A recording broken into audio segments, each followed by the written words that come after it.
Good morning guys! Ayan, samahan niyo po ako kumain ng wet bread with mayonnaise.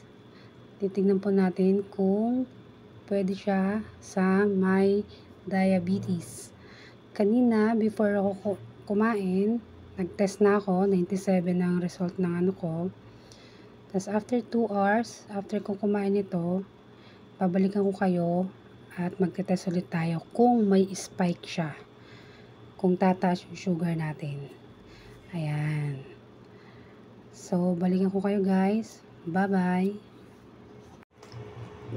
Ayan, naka 2 hours na po tayo. Magte-test na tayo ng ating sugar after eating wheat bread with mayo. Bago ako kumain ng tinapay kanina guys, nag-test na ako, hindi ko lang na-videohan. At ang aking result na 97. Yun yung before meal sa morning. Magte-test ka muna. Tapos 2 hours after meal sa morning. Ganun din sa ano. Magte-test ka ulit. So ngayon, naka 2 hours na tayo. Magte-test na tayo. May batang makulit. Tingnan natin kung may spike yung gardenia na wheat bread with mayo. Tingnan natin. Ay, Diyos ko. Sakit na siya guys. So, ayan.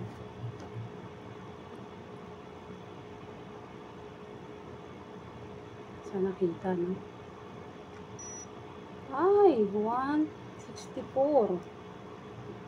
Ang laki. Ang taas niya. So,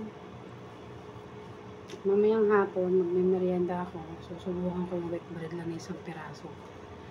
Baka nasobrahan lang. So, ayun lang. Salamat sa pagsama sa aking blood sugar journey. Bye-bye.